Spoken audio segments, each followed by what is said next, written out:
In a time when the very foundations of kingdoms cracked like broken pottery, when mighty kings cowered behind palace walls and nations crumbled into dust, one name began to echo through the corridors of eternity: David, son of Jesse, keeper of sheep, singer of psalms that made angels weep with their beauty. Yet this shepherd boy carried within his breast a heart that beat in rhythm with the Almighty's own pulse. Anointed in secret by the prophet Samuel, while his older brothers stood in ignorance of destiny unfolding before their very eyes. In the wilderness of Judah, where scorching winds carved canyons from solid rock and ancient stones bore witness to the footsteps of Abraham, something unprecedented began to stir. Broken men, haunted by their failures and pursued by their enemies, heard whispers on the desert wind, whispers that spoke their names with divine authority, calling them from their hiding places toward an uncertain but magnificent future. Outcasts from society, warriors without masters, debtors fleeing their creditors, the desperate and the dispossessed, all felt the invisible cords of destiny drawing them toward caves where legend waited to be born. They came from every corner of Israel, these 400 souls who would become 400,000, carrying nothing but their weapons and a hope they couldn't name. Some fled from Saul's increasing madness, others from their own dark pasts, but all answered a summons that transcended human understanding. The very earth seemed to recognize their approach, trembling beneath feet that would soon shake the pillars of the ancient world. In hidden valleys and rocky strongholds, they gathered like iron filings drawn to an invisible magnet, not knowing they were witnessing the assembly of heaven's own army taking human form. The desert itself became their cathedral, wind-carved stones their altar, and starlight their canopy, as men who had lost everything discovered they were about to gain the world. This was no ordinary band of rebels. This was the materialization of divine purpose, the beginning of a legend that would outlive empires and inspire generations yet unborn. Each face reflected the fire of transformation. Each heart pulsed with supernatural anticipation, for they stood on the threshold of becoming something more than human. They were about to become the instruments through which heaven itself would wage war against the powers of darkness. From the mists of legend itself stepped three titans whose very existence defied the natural order, warriors so mighty that their names alone could turn the tide of battles before a single sword was drawn. These were the Shalashim, the three mighty men who stood at the apex of David's army like lightning rods channeling the raw power of heaven itself. When they walked, the earth groaned beneath their feet. When they spoke, even veteran warriors fell silent to listen. When they fought, the very angels paused in their eternal songs to witness displays of power that blurred the line between mortal combat and divine intervention. Jashabim the Hakmonite stood first among equals, chief of the captains, whose spear had become an extension of God's own judgment. On that day of days, when 800 Philistine warriors arrayed themselves against Israel like a living wall of bronze and iron, Jashabim lifted his weapon and became something more than human. His spear moved with supernatural velocity, each thrust guided by divine precision, each strike carrying the authority of heaven's wrath. The air around him crackled with unseen energy as he carved through enemy ranks like a scythe through wheat, leaving behind a harvest of judgment that would be remembered until the end of time.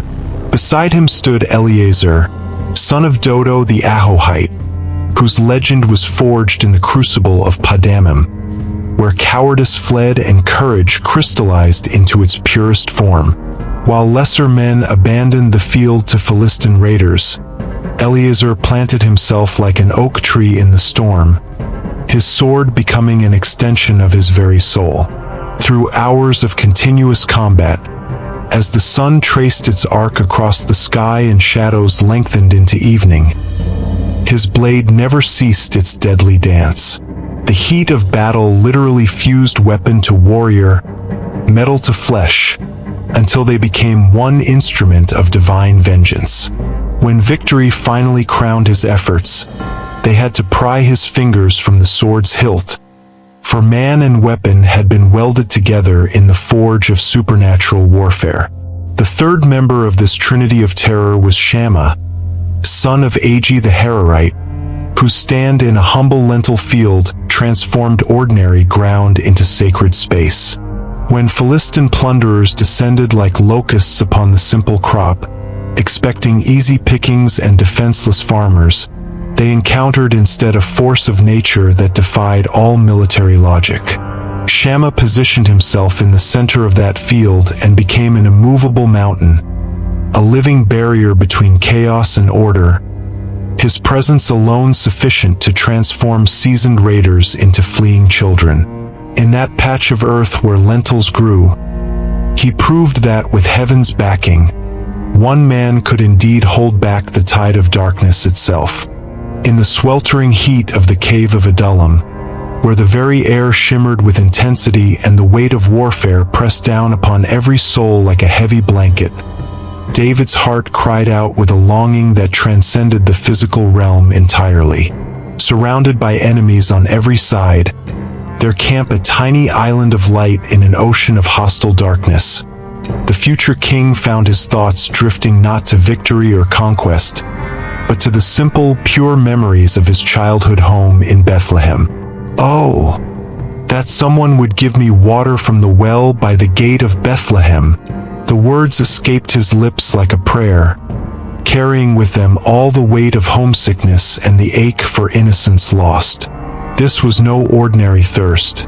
It was the deep calling of a soul remembering the days when he was merely a shepherd boy drawing water from the ancient well where his mother once waited for his return, where the taste of home lingered in every drop like liquid memory.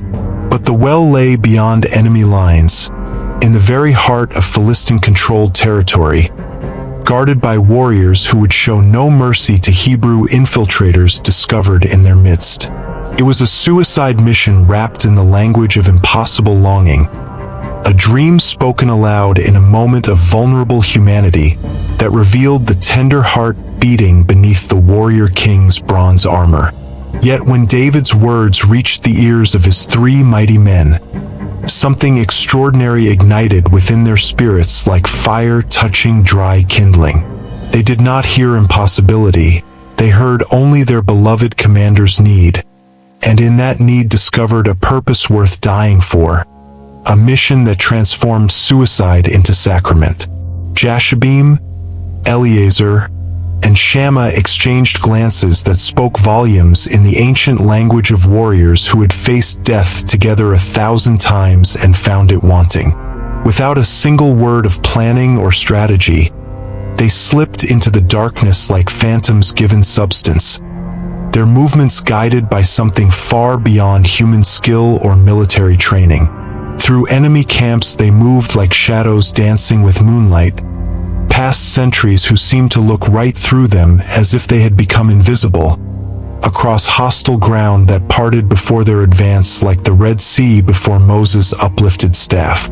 When they returned with the precious water in their hands, their clothes bearing the dust of Bethlehem's ancient streets and their eyes shining with the fire of accomplished impossibility, David realized he commanded not merely men, but living legends who would breach the very gates of hell for love.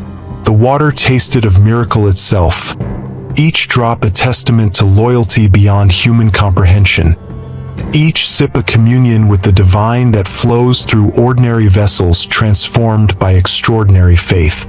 Beyond the sacred circle of the three mighty men stood 30 champions whose individual exploits would have been sufficient to fill entire libraries with tales of heroism, yet who willingly served as supporting pillars in the great temple of David's army. Each one carried within himself the capacity to alter the course of entire campaigns, to turn the tide of wars through sheer force of sanctified will and supernatural empowerment.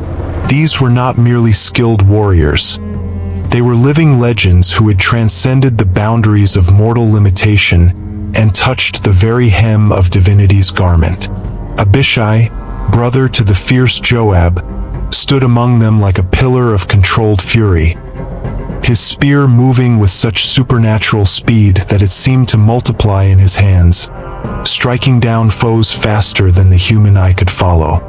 Against 300 enemies, he lifted his weapon and carved through their ranks like a scythe through standing grain, each thrust carrying the precision of divine judgment and the authority of heaven's own executioner. The battlefield became his canvas, and with each stroke of his spear, he painted a masterpiece of warfare that left enemies scattered like autumn leaves before the hurricane wind.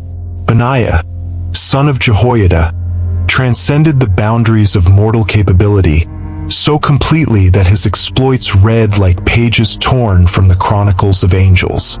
In the depths of winter, when snow blanketed the earth in pristine silence and the very air cut like razor blades against exposed flesh, he descended into a pit not to flee from the king of beasts, but to pursue it with the relentless determination of heaven's own hunter. The lion, terror of the wilderness and nightmare of shepherds, became prey in the hands of this warrior priest, whose courage had been refined in the furnaces of divine purpose. But his legend reached even greater heights when he faced the giant Egyptians, men of impossible stature whose spears were like weavers' beams, and whose shadows fell across the battlefield like moving towers.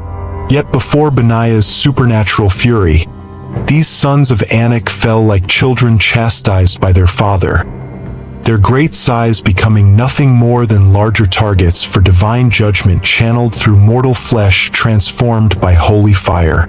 Asahel ran with the swiftness of a gazelle, his feet barely touching the ground as he pursued enemies across terrain that would challenge mountain goats, his speed becoming the stuff of whispered legend around enemy campfires. He moved not merely with human swiftness but with the velocity of divine judgment itself, appearing and disappearing like lightning across the storm-darkened sky, leaving behind only the memory of terrible beauty and the echo of approaching doom. These 30 did not simply fight alongside David. They became extensions of his will, multiplied expressions of heaven's power distributed among mortal frames that had been consecrated for purposes beyond human understanding. Each carried within himself the capacity for miracles, the potential for impossibility made manifest, the power to make the supernatural seem inevitable through sheer force of faith weaponized into perfect warfare. From the tribe of Benjamin, that smallest yet fiercest of Jacob's sons, came warriors whose very existence challenged the fundamental laws of nature itself. These were not merely archers, they were living weapons forged by the Almighty's own hand, men who wielded death with both hands in displays of ambidextrous mastery that blurred the line between human skill and divine artistry. Their arrows flew not just through air, but through the very fabric of destiny itself, each shaft carrying the weight of divine purpose and the precision of heavenly mathematics.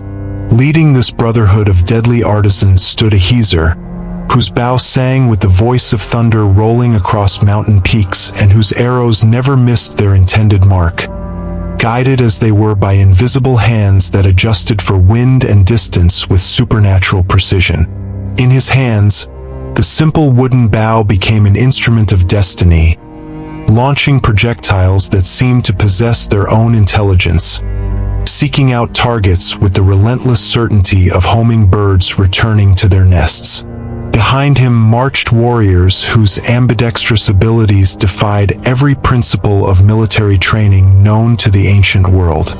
They could sling stones with their left hands while simultaneously drawing bowstrings with their right, creating a storm of projectiles that darkened the sky like a plague of locusts and fell upon enemies with the inevitability of divine judgment. Their left-handed archery confused enemy warriors trained to defend against conventional right-handed attacks, creating gaps in shields and armor that allowed their arrows to find flesh with surgical precision. These phantom warriors moved like ghosts across the battlefield, appearing suddenly on rocky outcroppings and hilltops where no human should have been able to climb, then vanishing like morning mist after delivering death from angles that seemed to bend the laws of physics.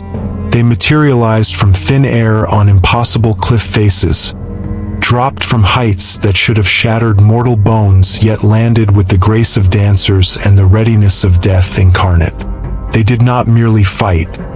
They conducted symphonies of destruction, orchestrating the downfall of entire armies through calculated volleys that seemed to rain down from heaven itself. Each archer knew exactly when to release his shaft, exactly where his fellow warriors would strike, creating overlapping fields of fire that left no escape route for their enemies. Their coordination transcended human communication, operating instead on some supernatural frequency that allowed perfect synchronization without spoken word or visible signal. When the smoke of battle cleared and enemy forces lay scattered like broken dolls across blood-soaked fields, these phantom archers would fade back into the wilderness like spirits returning to their ethereal realm, leaving behind only the whispered legends of their supernatural marksmanship and the terrible beauty of their left-handed lightning. Enemy survivors spoke in hushed tones of arrows that curved around obstacles, of volleys that struck with impossible timing, of warriors who seemed to shoot not where their targets were, but where they would be, as if they could read the future written in wind and shadow.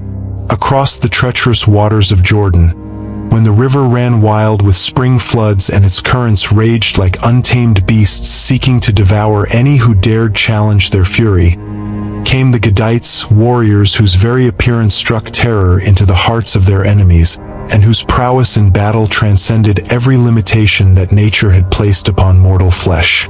These men bore faces like lions, not merely in courage or ferocity, but in the supernatural majesty that radiated from their beings like heat from a forge, their eyes burning with predatory fire that spoke of hunts in dimensions beyond human sight. At their head marched Issachar, a warrior prince whose reputation preceded him like the roar of approaching thunder rolling across the mountains, whose very name had become synonymous with death, walking upright in human form. Behind him followed men whose feet carried them across impossible terrain with the swiftness of eagles riding thermal currents high above the earth, their movements defying gravity as they scaled cliffs that would challenge mountain goats and crossed raging torrents as if the very elements bent to accommodate their passage. When they appeared on battlefields, they seemed to materialize from the air itself, dropping from heights that should have broken mortal bones yet landing with the fluid grace of great cats and the instant readiness of death incarnate. Their approach was heralded not by the sound of marching feet, but by an almost supernatural silence that preceded the storm, a hush that fell over the battlefield like a shroud, as even veteran warriors recognized the approach of something beyond their experience. These Gadite champions did not merely join David's forces. They transformed the very nature of his army's capabilities through their presence alone. The least among them possessed the strength to put 1,000 ordinary soldiers to flight, while the greatest became forces of nature that could reshape entire campaigns through sheer presence and supernatural prowess. They brought with them the wild, untamed power of the eastern wilderness, the primal strength of men who had wrestled with bears and lions in hand-to-hand combat and emerged victorious, carrying within their sinews the very essence of predatory perfection refined by divine purpose. Their weapons seemed extensions of their own bodies, moving with such natural fluidity that observers could not tell where flesh ended and steel began. They fought not with the calculated precision of trained soldiers, but with the instinctive lethality of apex predators who had been granted divine intelligence to guide their natural ferocity. Each movement flowed into the next like water seeking its level. Each strike carried the accumulated force of muscles that had been strengthened by wrestling with the wilderness itself. When they crossed Jordan's flooding waters as easily as other men cross dry ground, walking on the surface of raging currents that should have swept them away like twigs in a hurricane, They demonstrated that natural law itself bent before the advance of heaven's army, and that in David's service, the impossible had become merely inevitable, the supernatural had become the new natural order. From the very heart of Saul's crumbling kingdom, like blood hemorrhaging from a mortal wound, came warriors whose defection signaled not mere political shifting, but the visible hand of providence moving across the chessboard of history with deliberate and irresistible purpose. These Manasseh champions arrived at the precise moment when David's cause hung in delicate balance, their timing so perfect that even the most skeptical observer would be forced to acknowledge the divine orchestration at work in the affairs of men and nations. They did not simply change sides in the manner of ordinary mercenaries seeking better pay or more favorable conditions. They carried with them the weight of destiny itself, their decision creating ripples that would reshape the entire landscape of Israel's future for generations yet unborn.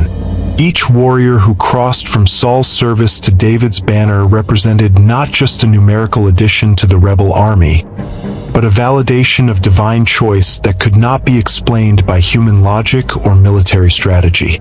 Leading this tide of strategic providence came Adnah, a captain whose military genius rivaled the great commanders of antiquity, followed by men whose battle-tested experience had been forged in the crucible of countless conflicts across the breadth of the ancient world.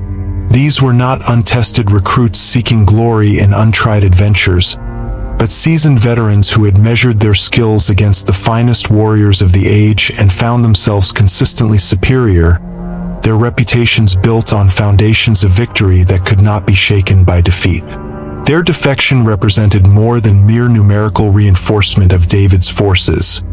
It constituted a hemorrhaging of Saul's military strength and a corresponding surge in David's tactical capabilities that shifted the entire balance of power in the region like a fulcrum moving beneath a great lever. Each Manasseh warrior brought with him not just his sword arm and his shield, but intelligence about Saul's strategies, intimate knowledge of terrain and fortifications, and connections to tribal networks that transformed David's ragtag band of outlaws into a sophisticated military machine capable of challenging the established powers of the ancient world. They carried with them the legitimacy of royal service combined with the wisdom to recognize true kingship when they encountered it in the wilderness caves where the future ruler of Israel waited for his time to arrive. Their very presence validated David's claim to the throne in ways that mere proclamations or prophetic anointing never could. For these men had served in the halls of power and knew genuine leadership when they witnessed it in action. When they knelt before David in the wilderness, offering their swords and their loyalty with the solemnity of men making sacred vows, they were not merely changing allegiance from one king to another.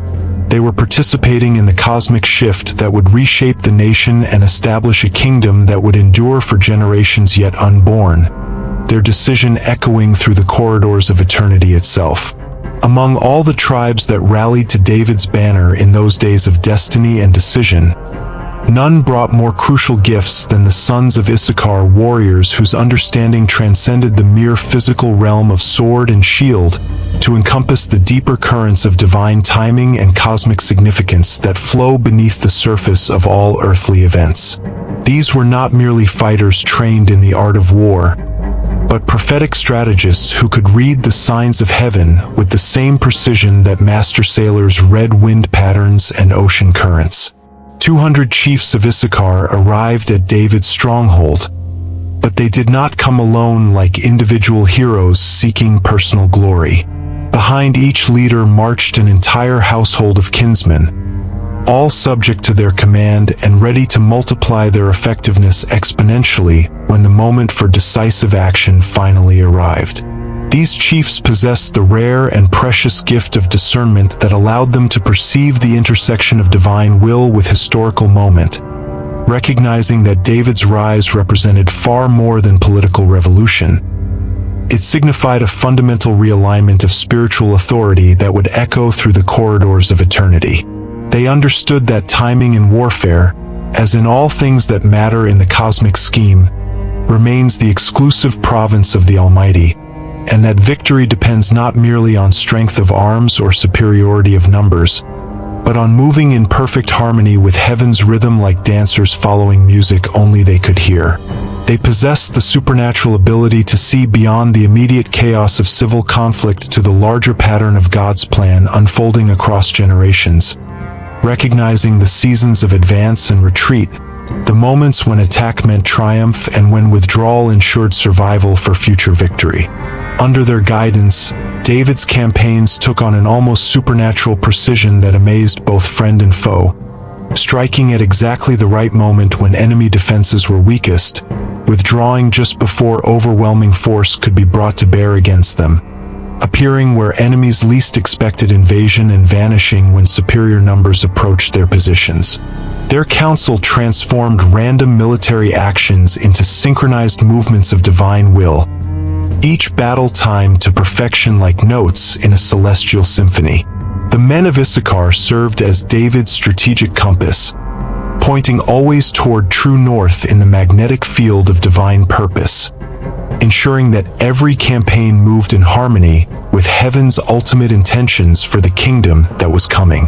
They transformed David's army from a collection of brave but uncoordinated individuals into a synchronized instrument of divine will, each movement calculated not just for immediate tactical advantage, but for long-term strategic positioning in the cosmic conflict between light and darkness. Their understanding extended beyond mere military matters to encompass the spiritual dimensions of leadership and kingdom building, recognizing that David's ultimate victory would come not through human wisdom or superior strategy, but through perfect alignment with the divine timeline that had been established before the foundation of the world itself. At Hebron, where Abraham had once walked in covenant fellowship with the Almighty, and where the patriarchs now slept in their ancient tomb waiting for resurrection's dawn, all Israel gathered in a scene that transformed the very landscape into a cathedral of divine appointment, whose walls stretched to the horizon, and whose roof was the star-filled vault of heaven itself.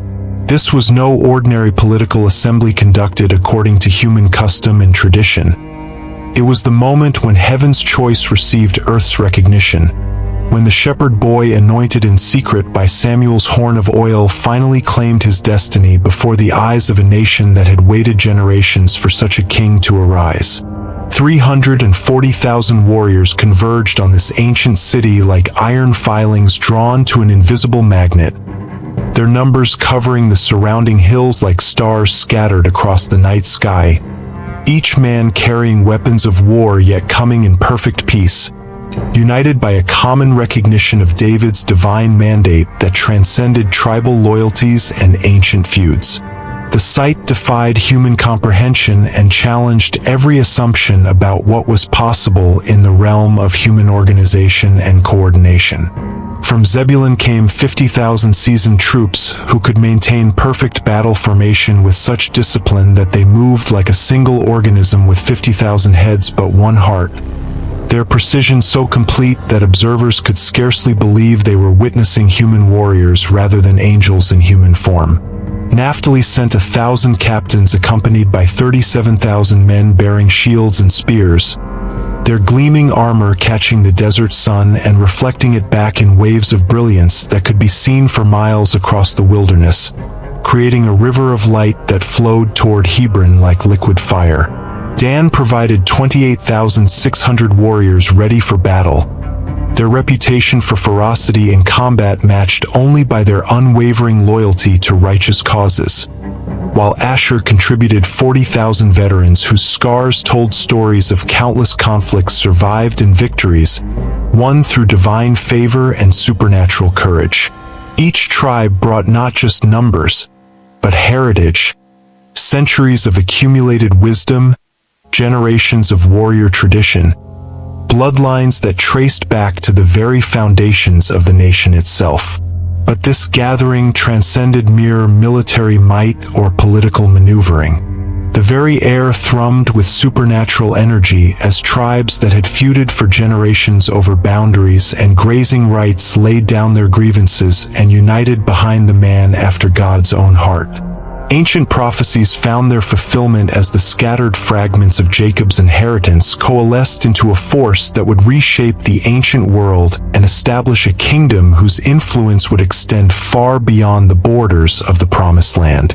When David stood before this mighty host and they acclaimed him king with voices that shook the mountains themselves and caused the earth to tremble beneath their feet, the sound carried beyond the physical realm into the courts of heaven, where angels paused in their eternal worship to witness the coronation of earth's most faithful king, the establishment of a throne that would endure until the end of time itself.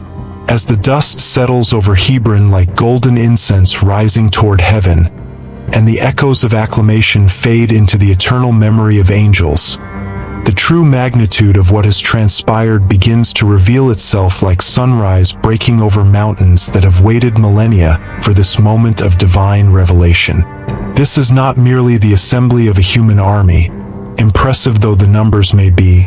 It is the manifestation of heaven's own host in earthly form, the materialization of divine power through vessels of flesh and blood that have been transformed by supernatural purpose into something that transcends every category known to military science or human understanding. David's warriors do not simply fight with human strength supplemented by divine blessing. They wage war with the very armies of the Almighty backing their every move, turning each engagement into a collision between the forces of light and darkness that reverberates through both seen and unseen realms. The numerical statistics, staggering though they are to mortal comprehension, fail entirely to capture the true nature of this force that has assembled under David's banner like storm clouds gathering before the hurricane of divine judgment. These men carry within themselves the accumulated blessing of Abraham, whose faith moved mountains and whose covenant with God established the spiritual foundation upon which nations would rise and fall. They bear the strength of Jacob, who wrestled with angels and prevailed, whose 12 sons became the progenitors of tribes that would inherit promises extending far beyond earthly real estate. They embody the courage of Joshua's generation, multiplied beyond human calculation and refined through centuries of divine preparation for this precise moment in the cosmic timeline. When they march, the earth trembles not merely under the weight of their feet pressing against the ground, but under the authority of heaven itself advancing through mortal frames that have been consecrated for purposes that extend far beyond military conquest into the realm of eternal significance. Their weapons gleam not just with the polish of careful maintenance, but with divine anointing that consecrates each sword and spear with the same power that divided the Red Sea before Moses and brought down the walls of Jericho before Joshua's trumpet blast. This army represents the culmination of God's patient work throughout the generations, the gathering of every promise made to the patriarchs into a single, irresistible force of destiny that will reshape not only the political landscape of the ancient world, but the spiritual atmosphere of earth itself.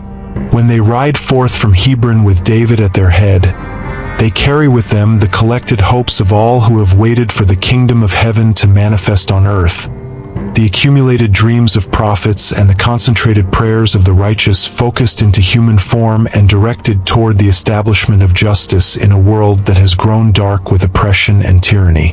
They are more than soldiers. They are the visible expression of invisible truth, the earthly embodiment of celestial authority, the final answer to every prayer that has ever cried out for divine intervention in human affairs. Their legacy will echo through eternity, inspiring future generations to believe that when God chooses to act through human instruments, no force in heaven or earth can stand against the advance of his purposes, and that ordinary men touched by extraordinary purpose can indeed change the course of history itself.